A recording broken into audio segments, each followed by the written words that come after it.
ஒரு கொஸ்டின், ஏன் சில ரிலேஷன்ஷிப் ரொம்ப வருஷம் ஆனாலும் ஹாப்பியாக மெயின்டைன் ஆகுது?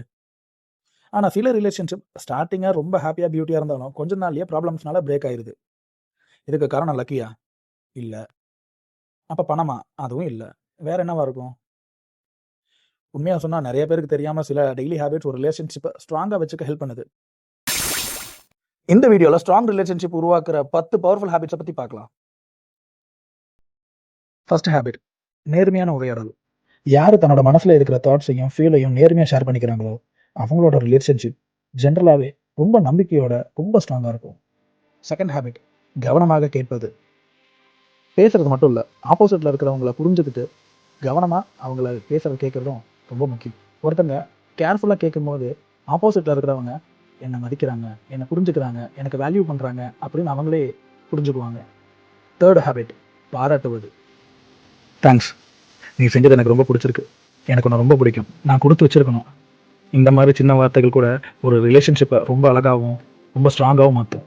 இந்த மாதிரி வார்த்தையெல்லாம் ஒருத்தங்களுக்கு இன்னொருத்தங்க மேலே ட்ரஸ்ட்டு, மதிப்பு, அதுக்கப்புறம் பாசம், இது எல்லாமே அதிகரிக்கிறதுக்கு கொஞ்சம் ஹெல்ப் பண்ணும். ஃபோர்த் ஹேபிட், தனிப்பட்ட எல்லைகளை மதிப்பது.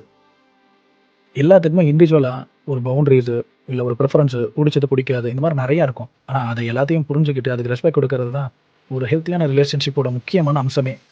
ஒருத்தவங்களோட இண்டிவிஜுவல் ஸ்பேஸு, அப்புறம் டிசிஷனு, இது எல்லாத்தையும் மதிக்கும் போது தான் ரிலேஷன்ஷிப்பில் நம்பிக்கை, அதுக்கப்புறம் ரெஸ்பெக்ட், இது எல்லாம் இன்னும் அதிகரிக்கும். ஃபிஃப்த் ஹேபிட், பிரச்சனைகளை ஒன்றாக சமாளிப்பது. லைஃப்பில் ப்ராப்ளம் வரதெல்லாம் ரொம்ப யூஸ்வல்.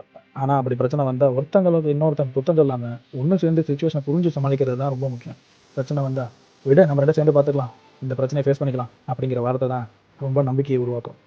சிக்ஸ்த் ஹேபிட், நம்பிக்கையை உருவாக்குவது. ரிலேஷன்ஷிப்பில் நம்பிக்கை ஸ்ட்ராங்காக இருக்கும் போது ரெண்டு பேருமே தங்களோட தாட்ஸையும் இல்லை ஃபீலிங்ஸையும் தயக்கமே இல்லாமல் ஷேர் பண்ணும்போது தான் ஹாப்பியான ஸ்ட்ராங்கான ரிலேஷன்ஷிப் உருவாகும். நம்பிக்கையெல்லாம் ஒரே நாள் உருவாகாது. அதை கண்டினியூஸாக காட்டுற லவ், ரெஸ்பெக்ட், எடுக்கிற ரெஸ்பான்சிபிலிட்டி, ஸ்ட்ரைட் ஃபார்வர்ட் நடந்துக்கிறது, அந்த மூலமாக தான் ஸ்லோவாக உருவாகும். செவன்த் ஹேபிட், ஒருவரின் கனவுகளை மற்றொருவர் ஆதரிப்பது. ஒரு நல்ல ரிலேஷன்ஷிப்பில் ரெண்டு பேர் சேர்ந்து ஒருத்தவங்களோட ட்ரீமு, டார்கெட்டு எல்லாத்தையும் மதித்து சப்போர்ட் பண்ணுறது ரொம்ப ரொம்ப முக்கியம். லைஃப்பில் முன்னேறி ஆகணும் அப்படின்னு ஒரு ட்ரீம்ஸ் இருக்குல்ல, அது எல்லாத்தையும் புரிஞ்சுக்கிட்டு அதை என்கரேஜ் பண்ணுறது தான் ரிலேஷன்ஷிப்பை இன்னும் ஸ்ட்ராங் பண்ணணும். ஒருத்தங்க தன்னோட ட்ரீமை அச்சீவ் பண்ண ஓடும்போது இன்னொருத்தர் நம்பிக்கையும் ஆதரவும் கொடுக்கறது தான் மிகப்பெரிய சப்போர்ட்டாக இருக்கும். வின் பண்ணும்போது சந்தோஷத்தை ஷேர் பண்ணுறது, கிரிட்டிக்கலான டைமில் சப்போர்ட்டாக நிற்கிறது, இது எல்லாமே ரிலேஷன்ஷிப்பில் நெருக்கத்தை இன்னும் இன்க்ரீஸ் பண்ணும். எய்த் ஹேபிட், தரமான நேரத்தை செலவிடுவது.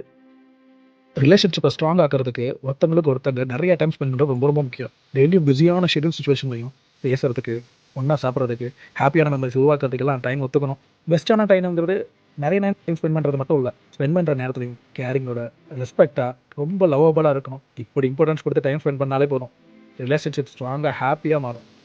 நைன்த் ஹேபிட், தப்பை ஒத்துக்கிறது.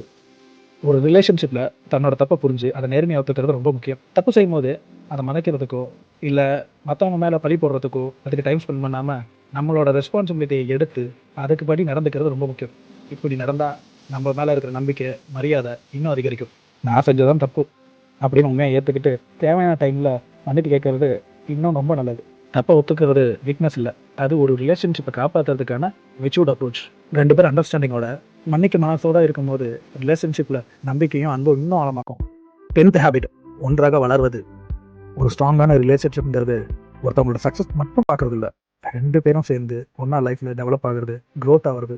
அதுவும் தான் ஒருத்தவங்களோட தாட்ஸ், டார்கெட்டு, சேஞ்சஸ் எல்லாத்தையும் அக்செப்ட் பண்ணுறது அவங்க ரிலேஷன்ஷிப்பை இன்னும் ஸ்பெஷல் ஆகும். ஒன்றா வளர்றதுங்கிறது ஒரே மாதிரியான சேஞ்சஸ் இல்லை, ஒவ்வொருத்தவங்களோட இண்டிவிஜுவாலிட்டி மதித்து இன்னொருத்தவங்க சப்போர்ட் பண்ணி லவபுளாக, கேரிங்காக, அப்புறம் நம்பிக்கையோடு இருக்கிறது தான் வாழ்க்கையோட பயணத்தை தொடர்வதாகும். ஒரு நல்ல ரிலேஷன்ஷிப்ங்கிறது அதிர்ஷ்டத்தினால ஃபார்ம் ஆகாது. அன்பு, மரியாதை, நம்பிக்கை, அதுக்கப்புறம் டெய்லி நம்ம ஃபாலோ பண்ணுற நல்ல ஹேபிட்ஸ், இதனால தான் ஃபார்ம் ஆகும். இப்போ நம்ம பார்த்த 10 ஹேபிட்ஸில் எது உங்களுக்கு முக்கியமானதுன்னு நினைக்கிறீங்க? அதை கமெண்ட்ஸில் ஷேர் பண்ணுங்கள். இந்த வீடியோ உங்களுக்கு பிடிச்சிருந்துச்சுன்னா லைக் பண்ணுங்கள், சப்ஸ்கிரைப் பண்ணுங்கள், ஷேர் பண்ணுங்கள்.